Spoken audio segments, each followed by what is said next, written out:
Six class students, आज हमारी exercise 1E की लास्ट क्लास है और चैप्टर 1 की भी लास्ट क्लास है। ठीक है, तो आज हम फिलिंग द ब्लैंक्स फिल करेंगे, ट्रू फॉल्स टिक करेंगे और MCQs हम समझेंगे और करेक्ट आंसर पे हम टिक करेंगे। तो सबसे पहले हम आ जाते हैं फिलिंग द ब्लैंक्स पर। ठीक है, तो आपको बताया गया था सबसे पहले ब्लैंक क्या है। A unit set is also called a dash. बोले यूनिट सेट और क्या कहलाता है। तो डेफिनेशन में जो सबसे पहली डेफिनेशन थी उसमें आपको बताया गया था यूनिट सेट क्या कहलाया जाता है और सिंगलटन। यानी यूनिट सेट का एक और नेम हमारे पास क्या है, तो आपको बताया गया था यूनिट सेट का एक और नेम सिंगलटन है। A set of all integers is an dash set. बोले अगर इंटीजर्स नंबर को कहते हैं, बोले एक सेट के अंदर अगर सारे नंबर लिख दिए जाएँ तो वो सेट क्या होगा, फाइनाइट होगा, इन्फिनिट होगा। यानी सारे नंबर कभी ख़त्म होते हैं नहीं होते, तो क्या होगा, इन्फिनिट। ठीक है, क्या होगा, इन्फिनिट सेट। तो अगर आपको यहाँ पे मेरी राइटिंग समझ नहीं आ रही तो आपको पेज नंबर, यहाँ पर आपको आंसर गिवन है तो आप यहाँ से देखकर भी लिख सकते हैं, पेज नंबर 219। ठीक है, सिंगलटन, इन्फिनिट, तो मैं आपको एक्सप्लेन कर रहा हूँ। और अगर आपको राइटिंग समझ नहीं आ रही वीडियो में तो आप वहाँ से सही स्पेलिंग देखकर लिख सकते हैं।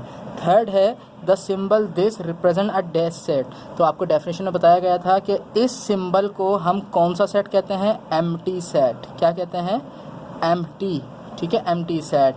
To set contains the same number of elements are called. बोल रहे हैं दो ऐसे सेट जिसमें तादाद बराबर हो एलिमेंट की, तो वो कौन से सेट कहलाते हैं, वो इक्विवेलेंट सेट कहलाते हैं। ठीक है, जिन दो सेट्स के अंदर मेंबर बराबर हों, same number of element same number हो, सेम तादाद हो, तो वो कौन से सेट कहलाते हैं, इक्विवेलेंट। ठीक है, ये भी हम सीख चुके थे। A dash set contains all the possible subset of a set. आपको याद होगा लास्ट डेफिनेशन हमने पावर सेट की लिखी थी, तो पूरी डेफिनेशन लिखी हुई आ गई। तो यहाँ पे क्या होगा, पावर सेट। कि पावर सेट वो सेट है जिसमें ऑल पॉसिबल सबसेट्स बनाए जाते हैं, तो पावर आएगा यहाँ पे। ठीक है, a proper subset is denoted by the symbol.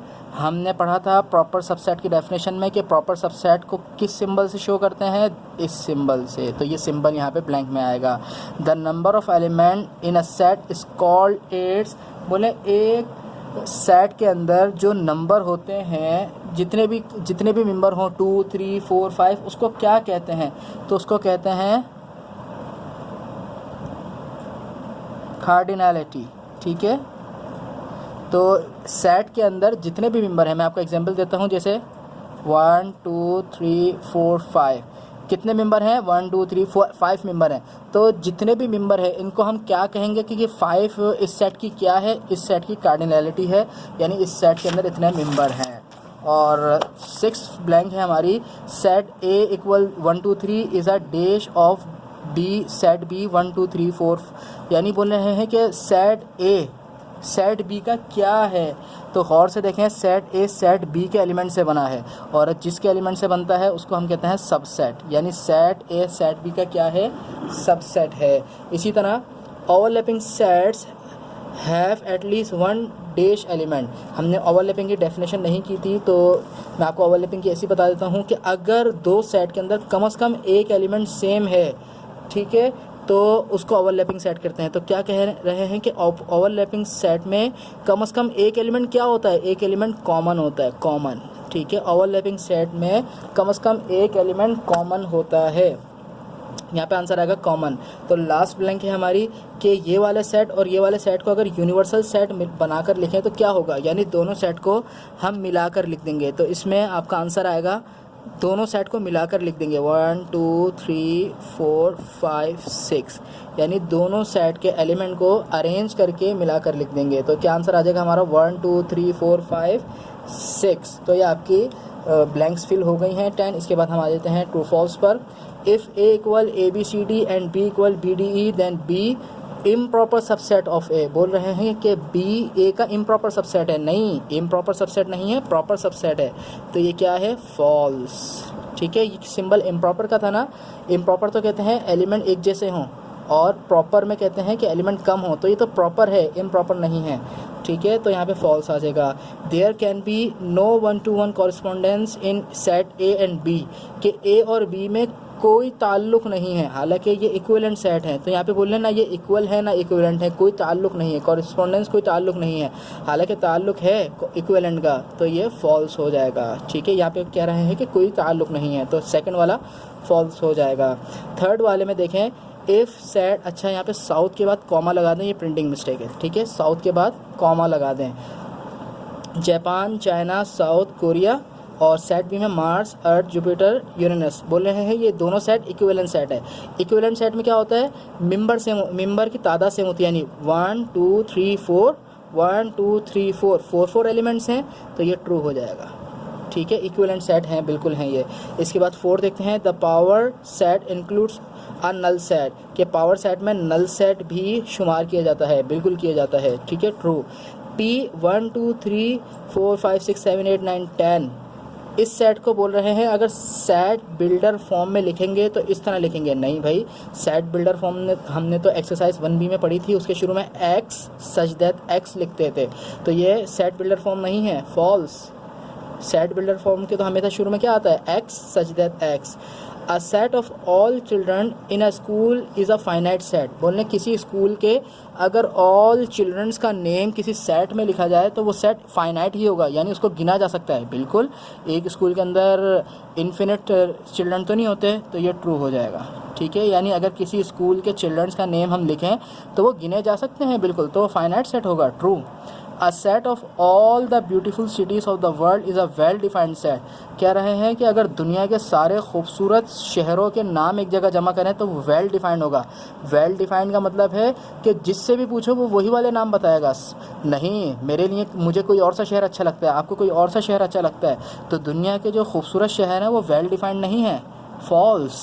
ठीक है, उसके बाद the symbol this denotes a subset, बोल रहे हैं ये सिंबल जो है ये सबसेट का सिंबल है, सबसेट का सिंबल ऐसा नहीं होता है, ये तो बिलोंग टू का सिंबल है, फॉल्स।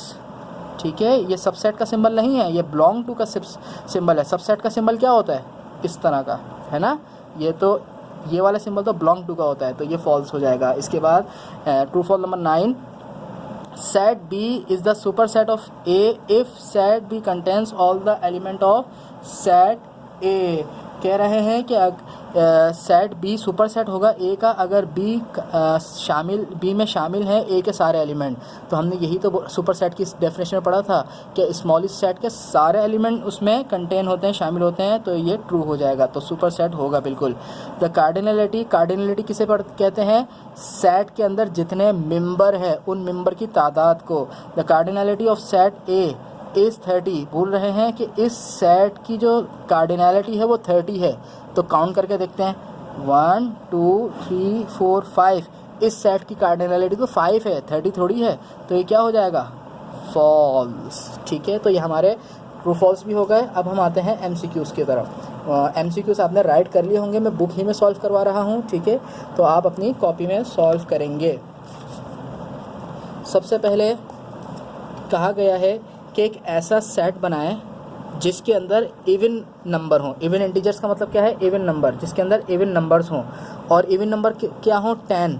तो अगर हम इसका सेट बनाएं तो किस तरह बनेगा, इवन नंबर का सेट कैसे बनता है, 2 4 6 8, 10 से छोटे छोटे लिखने ना, तो ये वाला सेट कौन से ऑप्शन में है, C ऑप्शन पे है, तो C ऑप्शन को हम टिक कर देंगे, क्लियर। उसके बाद how many subset does a power set of empty set, कह रहे हैं कि अगर एक एम्प्टी सेट है तो उसके कितने सेट बन सकते हैं, उसके पावर सेट कितने बन सकते हैं, सिर्फ 1। अगर एक एम्प्टी सेट है उसके सबसेट हम बनाएंगे, पावर सेट बनाएंगे, तो सिर्फ 1 पावर सेट बन सकते हैं। ठीक है, उसके बाद थर्ड MCQ है आपका, which of the following set A and B are equal, कह रहे हैं ये वाले इक्वल हैं, B वाले इक्वल हैं, या C वाले इक्वल हैं, या D वाले इक्वल हैं। तो देखते हैं इक्वल किसे कहते हैं कि मेंबर एक जैसे हों, 12 14 16 18, यहाँ पे तो मेंबर ही अलग है, ये इक्वल नहीं है, ये भी एक जैसे नहीं है, ये भी एक जैसे नहीं है, 10 15 20 10 15 20, तो ये वाला ऑप्शन ठीक है, D का। ठीक है, तो हमें ये यहाँ पे पूछा गया था कि कौन सा ABCD कौन से ऑप्शन के सेट इक्वल हैं, तो D ऑप्शन के सेट इक्वल हैं। इसके बाद हमारा फोर्थ MCQ है। फोर्थ MCQ थोड़ा सा समझ लें आप, थोड़ा सा टिपिकल है। क्यू सेट के अंदर वो सारे फ्रूट्स के नेम हैं जो दरख्तों में उगते हैं, fruits which grow on trees, ठीक है। यानी इस सेट के अंदर तमाम उन फ्रूट्स के नेम लिखेंगे जो दरख्त में उगते हैं, जो दरख्त में लगते हैं। और सेट ए के अंदर ब्रिंजल, मैंगो, बनाना, यहाँ पे आप करली ब्रैकेट डाल दें, प्रिंटिंग मिस्टेक है, ठीक है। और सेट बी के अंदर मैंगो, पेयर, ऑरेंज। सेट सी के अंदर टोमेटो, कैस्पियम, बनाना, मैंगो, ठीक है, कैप्सिकम। और सेट डी के अंदर ग्रेप, गोवा, वाटरमेलन। क्लियर। अब कह रहे हैं which of the following is correct, कि कौन सा ऑप्शन करेक्ट है। गौर से देखें, A subset of Q, B subset of Q, C subset of Q, D subset of Q. Subset का मतलब होता है इस सेट से बना है, यानी कह रहे हैं ए सेट क्यू सेट से बना है। देखते हैं ए सेट क्या है, ब्रिंजल, मैंगो, बनाना। तो यहाँ पे तो क्यू बोला गया था, फ्रूट्स हैं, ब्रिंजल तो फ्रूट नहीं है, तो ये ऑप्शन सही नहीं है। इसके बाद बोल रहे हैं कि बी सबसेट है क्यू का, यानी बी क्यू सेट से बना है। बी सेट देखते हैं, मैंगो, पेयर, ऑरेंज। तो बिल्कुल करेक्ट यही इसका ऑप्शन है, यानी ये फ्रूट्स थे जो ट्रीज़ में उगते हैं, तो यही तो है। मैंगो भी ट्री में उगता है, पेयर भी, ऑरेंज भी, तो ये ऑप्शन ठीक है। सी वाला भी चेक कर लेते हैं। सी का ऑप्शन क्या है, टोमेटो। टोमेटो तो वेजिटेबल है, तो ये इससे नहीं बना, तो ये वैसे ही कट हो जाएगा। और डी वाला ऑप्शन क्या है, ग्रेप, गोवा, वाटरमेलन। ये सारे भी फ्रूट हैं, लेकिन ये ऑप्शन सही नहीं है। क्यों? क्योंकि यहाँ पे इन्होंने कंडीशन बताई थी कि वो फ्रूट्स जो दरख्त में उगते हैं, वाटरमेलन तो दरख्त में नहीं उगता, वो तो ज़मीन में उगता है, ठीक है। तो ये ऑप्शन भी करेक्ट नहीं होगा। तो कौन सा ऑप्शन करेक्ट होगा, बी वाला। इसके बाद MCQ नंबर 5 हमने कट कर दिया था। लास्ट MCQ है आपका MCQ number 6, the set of whole number. बोल रहे हैं कि अगर हम होल नंबर का सेट बनाएं, 0, 1, 2, 3, 4, कहाँ तक बनाएं पता ही नहीं उन्होंने, तो dot dot dot dot dot. तो ये गिने जा सकते हैं, फाइनाइट है, इन्फिनिट है, ये इन्फिनिट सेट हैं। तो कौन सा ऑप्शन ठीक होगा, option number B, infinite set. तो आज हमारी इस चैप्टर की लास्ट क्लास थी। हमने fill in the blanks fill की, ट्रू फॉल्स मार्क की, और MCQ पे हमने करेक्ट आंसर पे टिक लगाया। तो आज आपका चैप्टर नंबर 1 कंप्लीट हो गया है अल्हम्दुलिल्लाह। तो यहाँ तक काम करें MCQ तक, और मुझे चेक कराएं। अब नेक्स्ट क्लास से इंशाल्लाह हम चैप्टर नंबर 2 स्टार्ट करेंगे, ठीक है। अस्सलामु अलैकुम वरहमतुल्लाहि वबरकातुहू।